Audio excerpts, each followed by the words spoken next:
Tanah air, ku tidak kulupakan, kan terkenal.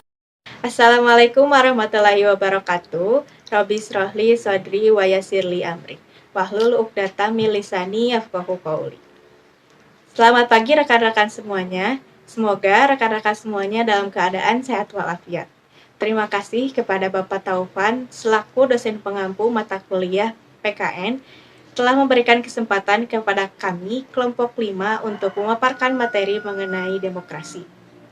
Di sini saya Azahra Nadira sebagai moderator dan 3 rekan saya akan menyampaikan materi demokrasi tersebut. Yang pertama yaitu pemateri pertama oleh Ana Hainunisa, yang kedua oleh Diki Sufi Al-Kausar, dan yang terakhir akan disampaikan oleh Alia Alifah. Sebelum memulai materi, saya akan menjelaskan pengertian dan hakikat dari demokrasi. Demokrasi adalah sistem sosial dan politik pemerintahan dengan kekuasaan pemerintah yang dibatasi hukum dan kebiasaan untuk melindungi hak-hak warga negara perorangannya. Jadi, demokrasi pada dasarnya adalah kekuasaan dari dan untuk rakyat. Demokrasi sendiri merupakan istilah yang tidak asing dalam kehidupan berbangsa dan bernegara.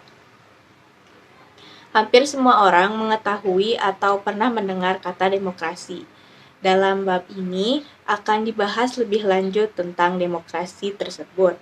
Langsung saja penyampaian materi yang akan dipaparkan oleh Saudari Ana Hainunisa. Saya persilahkan waktu dan layar. Assalamualaikum warahmatullahi wabarakatuh. Sebelumnya, perkenalkan nama saya Ana Hainunisa dengan NIM 2121700022. Saya di sini sebagai pemaparan materi mengenai konsep demokrasi dan prinsip-prinsip demokrasi. Konsep demokrasi berdasarkan filosofis negara ada dibagi menjadi 3. Yang pertama, demokrasi liberal. Sistem demokrasi liberal ini didasari oleh sebuah filsafat kenegaraan yang berpandang bahwa manusia merupakan makhluk individu yang bebas. Oleh karena itu, dalam sistem demokrasi liberal ini, kebebasan individu dijadikan sebagai basic konsep dalam pelaksanaan demokrasi. Yang kedua, yaitu demokrasi komunis. Prinsip demokrasi ini adalah prinsip berdasarkan nilai-nilai komunal dan seyogianya. Pada sistem demokrasi ini, segala sesuatu, segala aspek kehidupan yang berada di dalam sebuah negara ini berada di dalam monopoli negara. Yang ketiga, demokrasi Pancasila. Filosofi dan core values konsep demokrasi yang dikembangkan secara kontekstual berdasarkan filosofi bangsa Indonesia, identitas nasional Indonesia, perspektif sejarah bangsa Indonesia, serta elemen-elemen budaya bangsa. Nah, di demokrasi Pancasila ini memberikan kebebasan kepada warga negara untuk melaksanakan hak dan kewajibannya. Akan tetapi, kebebasan yang dimiliki warga negara ini harus dilakukan secara bertanggung jawab sesuai Pancasila dan Undang-Undang Dasar Negara Republik Indonesia tahun 1945. Serta nilai dan norma yang berlaku dalam kehidupan bernegara dan bermasyarakat. Pada dasarnya, demokrasi merupakan paham yang diidentikan dengan sebuah konsep tentang kedaulatan rakyat. Pada sistem ini, rakyat merupakan sumber mutlak dalam aspek bernegara. Demokrasi bertujuan agar rakyat seluas-luasnya dapat berperan dalam kehidupan bernegara. Ada nilai-nilai yang harus dipenuhi dalam kehidupan yang demokratis. Yang pertama, penyelesaian konflik dengan baik. Yang kedua, menjunjung tinggi nilai-nilai pluralisme. Yang ketiga, menghargai keanekaragaman. Yang keempat, penegakan keadilan. Yang kelima, pengembangan ilmu pengetahuan dan teknologi. Dan yang keenam, penjaminan terhadap kebebasan. Materi berikutnya mengenai prinsip-prinsip demokrasi. Robert A. Dahl mengemukakan prinsip-prinsip demokrasi ini yang dikutip oleh Abdul Karim sebagai berikut ini. Yang pertama, adanya kontrol atau kendali atas pemerintah. Dalam pemilihan umum dilakukan untuk memilih pemimpin. Pemerintah yang telah terbentuk bertugas melaksanakan penyelenggaraan pemerintahan. Dalam penyelenggaraan pemerintahan, pemerintah tetap diawasi oleh lembaga legislatif. Siapa sih lembaga legislatif ini? Nah, lembaga legislatif ini yaitu DPR dan DPRD atau Dewan Perwakilan Rakyat dan Dewan Perwakilan Rakyat Daerah. Sistem kontrol yang dilakukan Dewan dapat terlihat dari penyusunan anggaran, peraturan perundang-undangan, dan melakukan uji kepatuhan terhadap kelayakan pengangkatan pejabat negara. Yang kedua, adanya pemilihan yang teliti dan jujur. Partisipasi warga negara sangat dibutuhkan dalam demokrasi. Partisipasi aktif warga negara akan membantu dalam mewujudkan tujuan demokrasi. Adanya partisipasi warga negara ini akan membantu dalam mewujudkan kehidupan suatu negara yang lebih demokratis. Partisipasi yang dilakukan warga negara tidak hanya sekedar ikut-ikutan dalam meramaikan demokrasi. Warga negara juga harus memiliki sikap teliti dan jujur dalam berpartisipasi. Yang ketiga, adanya hak dipilih dan memilih. Demokrasi menjamin hak pilih dan dipilih. Hak pilih dapat digunakan warga negara untuk terlibat secara langsung dalam pemilihan umum. Warga negara juga yang memenuhi syarat dapat mencalonkan diri sebagai calon kepala daerah atau calon legislatif. Hak memilih memberikan hak kepada warga negara untuk menentukan pilihan calon wakil rakyat yang akan mewakilinya dalam pemerintahan. Pelaksanaan hak ini harus dimanfaatkan dengan baik. Sebagaimana warga negara yang baik harus paham cara memanfaatkan hak pilih dan dipilih dengan hak yang cerdas. Yang keempat, adanya kebebasan menyatakan pendapat tanpa ancaman. Negara demokrasi adalah negara yang memberikan kebebasan kepada warga negaranya untuk menyalurkan pendapat secara aman. Warga negara harus mendapatkan ruang untuk menyampaikan aspirasi secara bebas dan bertanggung jawab. Pemenuhan hak menyatakan pendapat pembantu dapat menyukseskan program pembangunan. Berbeda halnya apabila pemerintah menutup saluran aspirasi atau membuat warga merasa terancam dan tidak nyaman dengan melakukan aspirasi yang akan menghambat terhadap pembangunan. Yang kelima, kebebasan mengakses informasi. Setiap warga negara membutuhkan informasi yang akurat. Informasi yang diterima harus dapat diakses dengan mudah dan memiliki keakuratan yang baik. Nah, oleh karena itu, pemerintah juga harus menyampaikan informasi terkait kebijakan pemerintahannya dengan benar. Untuk memberikan informasi yang benar, pemerintah harus mensosialisasikan setiap kebijakan yang dibuatnya sebagai upaya untuk mewujudkan kebebasan akses informasi. Pemerintah harus memberikan kebebasan kepada pers. Pers harus mendapatkan ruang dalam demokrasi sebagai penyambung informasi dari pemerintahan kepada rakyat atau sebaliknya. Selanjutnya, adanya kebebasan berserikat yang terbuka. Kebebasan berserikat yang terbuka harus dijamin dalam negara demokrasi. Setiap warga negara memiliki hak berserikat untuk menyampaikan aspirasi dan ide-ide untuk pembangunan melalui perserikatan. Dengan adanya serikat pekerja membantu rakyat dalam menyampaikan aspirasi secara terbuka dan lebih baik. Selain itu, dengan adanya perserikatan, pengelolaan aspirasi menjadi lebih mudah.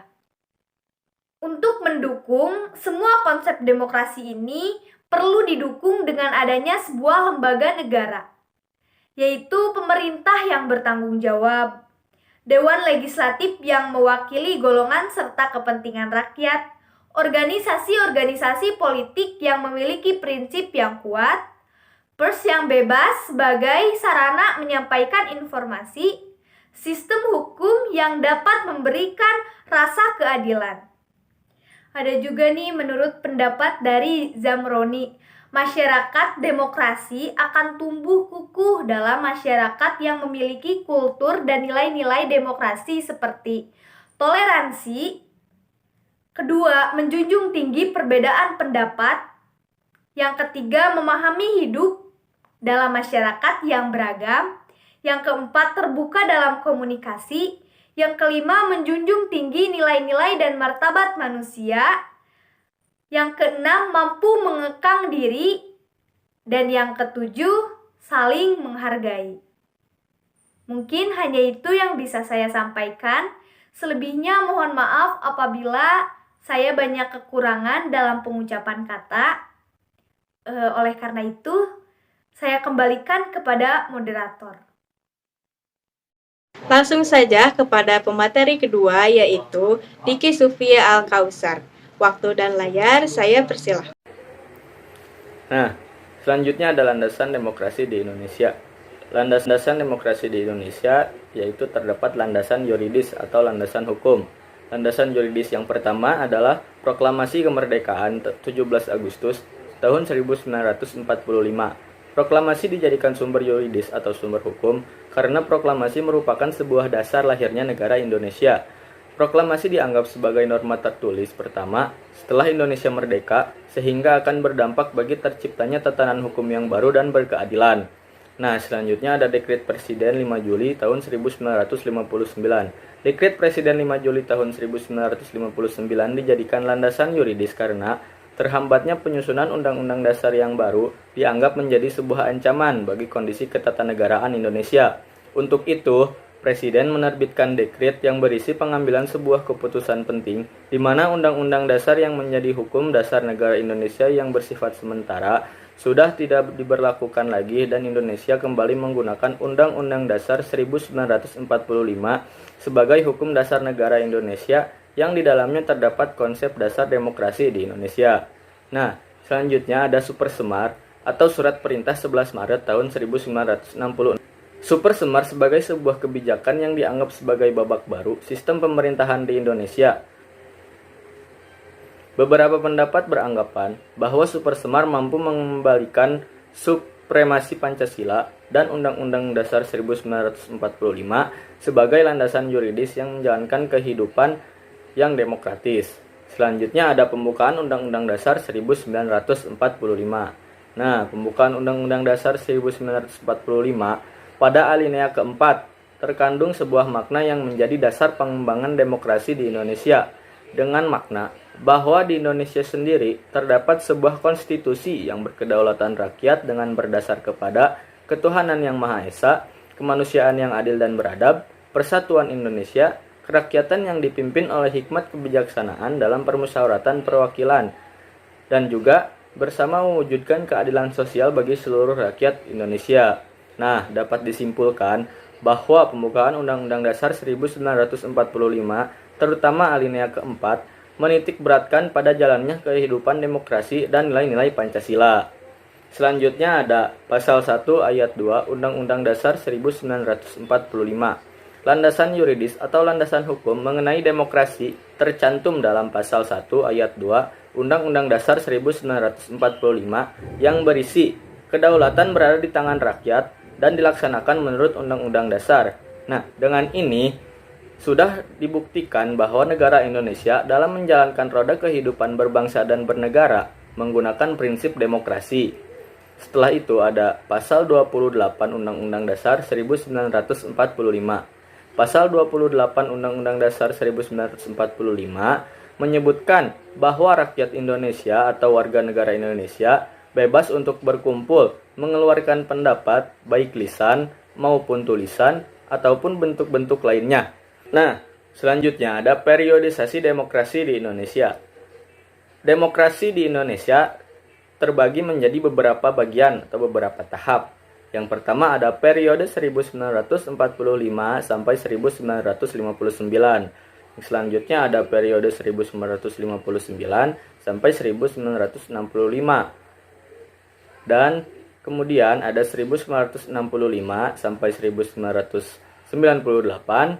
Setelah itu ada periode reformasi yang hingga saat ini masih kita jalani. Nah, yang pertama ada periode 1945 sampai 1959. Periode 1945 sampai periode 1959. Pada periode ini, Indonesia menggunakan prinsip demokrasi parlementer. Sistem parlementer yang didasari Undang-Undang Dasar 1945 dan 1950 dinyatakan tidak cocok diterapkan di Indonesia. Persatuan yang dapat digalang selama menghadapi musuh bersama dan tidak dapat dibina dengan kekuatan-kekuatan konstruktif sesudah kemerdekaan tercapai dikarenakan lemahnya benih-benih demokrasi sistem parlementer memberikan peluang untuk dominasi partai-partai politik dan Dewan Perwakilan Rakyat. Nah, yang selanjutnya ada periode 1959 sampai 1965. Dekret Presiden 5 Juli 1959 dianggap sebagai salah satu solusi dalam sebuah kebuntuan politik dengan pembentukan pemerintah yang kuat dan benar.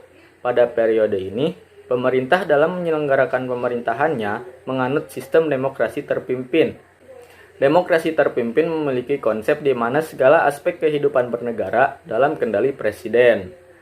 Nah, kemudian berganti pada periode 1965 sampai 1998.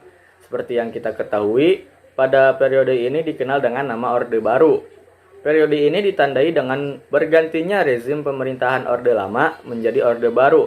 Pada mulanya, pergantian rezim pemerintahan diharapkan mampu mengembalikan dan meluruskan penyelewengan terhadap Undang-Undang Dasar 1945 yang terjadi pada era demokrasi terpimpin. Konsep demokrasi terpimpin kemudian digantikan dengan demokrasi Pancasila. Setelah periode Orde Baru, kemudian berganti lagi menjadi periode reformasi. Masa reformasi diinisiasi oleh gerakan reformasi rakyat yang menuntut pelaksanaan prinsip-prinsip demokrasi, hak asasi manusia secara konsisten. Salah satu tuntutan reformasi yaitu pergantian pemimpin tertinggi negara Indonesia dari tumpuk kekuasaan. Nah, periode reformasi inilah yang sampai saat ini masih kita gunakan. Pemateri terakhir akan dipaparkan oleh Saudari Alia Alifah. Waktu dan layar saya persilahkan. Assalamualaikum warahmatullahi wabarakatuh. Perkenalkan, nama saya Alia Alifah, NPM 2121700021. Di sini saya akan menyampaikan mengenai demokrasi Pancasila. Demokrasi Pancasila merupakan demokrasi yang hanya dianut oleh negara Indonesia. Nilai-nilai yang terkandung dalam demokrasi Pancasila berasal dari kehidupan sosial budaya masyarakat Indonesia. Secara kontekstual, demokrasi Pancasila merupakan demokrasi yang berdasarkan kerakyatan dan dipimpin oleh hikmat kebijaksanaan yang dijiwai oleh ketuhanan yang Maha Esa, kemanusiaan yang adil dan beradab, persatuan Indonesia, dan keadaan sosial bagi seluruh rakyat Indonesia. Demokrasi muncul karena dorongan dari kemajemukan bangsa Indonesia. Kemajemukan yang mewarnai bangsa Indonesia yaitu yang pertama adalah persamaan bagi seluruh rakyat Indonesia, bahwa setiap warga negara memiliki persamaan derajat sebagai manusia seutuhnya dan bangsa Indonesia seluruhnya. Atas kesamaan tersebut, semua warga negara memiliki hak yang sama, semua warga memiliki hak dalam semua bidang kehidupan. Kemudian yang kedua adalah keseimbangan antara hak dan kewajiban, bahwa setiap warga negara memiliki hak dan kewajiban yang seimbang. Keseimbangan ini sesuai dengan upaya melindungi harkat dan martabat manusia. Pada sila kedua, Pancasila merupakan sila yang menjunjung tinggi perlindungan harkat dan martabat, dan diberikannya kesamaan hak kewajiban secara langsung memposisikan bahwa manusia memiliki kesejaran dalam hidup. Yang ketiga adalah pelaksanaan kebebasan dan bertanggung jawab secara moral kepada Tuhan Yang Maha Esa, diri sendiri, dan orang lain. Pada demokrasi Pancasila memiliki kebebasan kepada setiap warga negara untuk melaksanakan kebebasannya. Akan tetapi perlu diingat bahwa kebebasan yang terdapat dalam konsep demokrasi Pancasila adalah kebebasan bertanggung jawab. Setiap warga negara bebas melakukan hal apapun, tetapi kebebasan tersebut harus mampu dipertanggungjawabkan secara moral kepada Tuhan Yang Maha Esa, diri sendiri, dan orang lain. Kemudian yang keempat adalah mewujudkan rasa keadilan sosial. Tujuan dari demokrasi ialah mewujudkan rasa keadilan sosial. Konsep tentang rasa keadilan sosial sesuai dengan nilai kelima Pancasila. Jadi setiap warga negara harus memiliki rasa keadilan yang harus dijunjung tinggi. Kemudian yang kelima adalah pengambilan keputusan dengan musyawarah. Musyawarah merupakan salah satu bagian dari demokrasi Pancasila. Sebagaimana terdapat pada sila keempat Pancasila, landasan gotong royong menjadi ciri khas bangsa Indonesia, merupakan dasar bagi upaya pengambilan keputusan musyawarah. Musyawarah yang dilakukan bukan hanya mengakomodasikan kepentingan mayoritas, tetapi mengakomodasikan kaum minoritas juga. Lanjut, yang keenam adalah mengutamakan persatuan nasional dan kekeluargaan. Sila ketiga Pancasila memberikan ilham kepada prinsip persatuan nasional. Ketiga Pancasila berisi persatuan Indonesia. Indonesia memiliki negara majmuk. Kemajemukan tersebut justru menjadi salah satu alasan bagi bangsa Indonesia untuk menjaga persatuan dan kesatuan bangsa. Persatuan ini senantiasa dijaga dan diupayakan untuk tetap ada dalam rangka untuk memperkokoh kesatuan Republik Indonesia. Kemudian yang ketujuh adalah menjunjung tinggi tujuan dan cita-cita nasional. Tujuan dan cita-cita nasional Indonesia dapat ditemukan di dalam Undang-Undang Dasar 1945 dan dapat dilihat dalam alinea keempat Undang-Undang Dasar Negara Republik Indonesia 1945. Berdasarkan redaksi tersebut, dapat diketahui bahwa bangsa Indonesia bukan hanya sekedar ingin menjadikan berdasarkan redaksi tersebut dapat diketahui bahwa bangsa Indonesia bukan hanya sekedar ingin menciptakan kebaikan bagi bangsa dan negara Indonesia. Lebih dari itu, bangsa Indonesia memiliki tujuan untuk mewujudkan kehidupan dunia yang aman. Kedua adalah nilai-nilai demokrasi rakyat. Secara khusus, prinsip demokrasi merupakan kebalikan dari sistem otoritarianisme. Nilai demokrasi tersebut melahirkan suatu bentuk budaya politik yang disebut budaya demokrasi. Nilai-nilai yang terkandung dalam demokrasi adalah yang dikatakan oleh Cholisin, yaitu yang pertama adalah egalitarisme dibandingkan dengan feodal, pluralisme yang dibandingkan dengan homogen, kemudian terbuka yang dibandingkan dengan tertutup, dialogis yang dibandingkan dengan dogmatis, persuasif yang dibandingkan dengan represif, distribusi kekuasaan yang dibandingkan dengan akumulasi kekuasaan, sensor kuratif yang dibandingkan dengan sensor preventif. Nilai-nilai Pancasila yang ideal digali dan dirumuskan oleh para pendiri bangsa ini. Kemudian yang selanjutnya di sini saya akan menjelaskan atau menjabarkan nilai-nilai sila Pancasila murni berdasarkan pemikiran beberapa para ahli. yaitu yang pertama adalah ketuhanan yang Maha Esa. Ketuhanan adalah kerangka Pancasila dalam mewujudkan komitmen bangsa Indonesia dalam menjalankan kehidupan yang berlandaskan nilai-nilai moral dan budi pekerti yang luhur. Itu menurut. Kemudian kemanusiaan universal atau kemanusiaan yang adil dan beradab merupakan sila peri kemanusiaan yang adil dan beradab apabila digali merupakan visi bangsa Indonesia yang mengandung begitu banyak nilai manusiawi yang bisa dijadikan pegangan dalam mengantisipasi tantangan globalisasi. Dan itu juga menurut Latif. Kemudian yang selanjutnya adalah persatuan dalam kebinekaan atau persatuan Indonesia. Dalam sila ini termuat nilai-nilai atau value system di negara Indonesia yang berbentuk republik dan dapat mewakili seluruh etnik baik minoritas maupun mayoritas. Selanjutnya adalah demokrasi, permusyawaratan atau kerakyatan yang dipimpin oleh hikmat kebijaksanaan dalam permusyawaratan perwakilan. Sila keempat ini merupakan sila dari Pancasila yang paling jelas dan sangat berdampak pada stabilitas demokrasi di Indonesia. Sila ini memberikan solusi dan pemecahan sebuah masalah atau pengambilan keputusan dengan cara musyawarah untuk mencapai mufakat bersama. Konsep musyawarah dianggap dapat mewakili semua keinginan masyarakat serta menyeimbangkan kepentingan minoritas dan mayoritas. Kemudian yang terakhir adalah keadilan sosial atau keadilan sosial bagi seluruh rakyat Indonesia.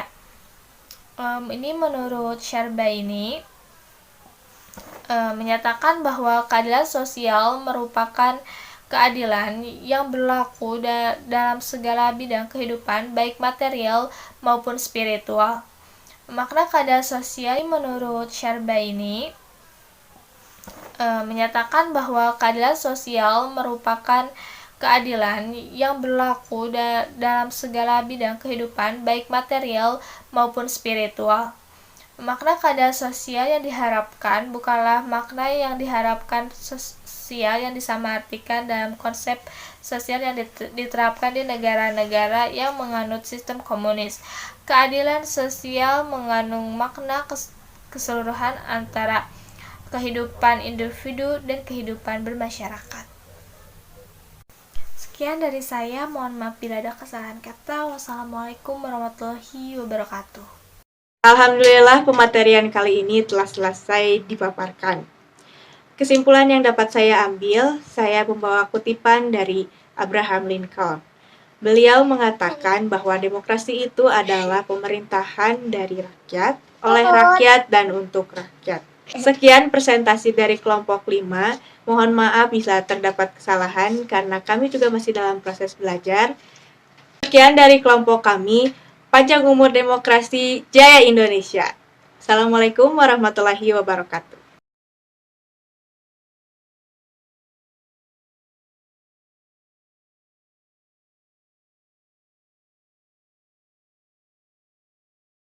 Engkau ku banggakan. Proklamasi.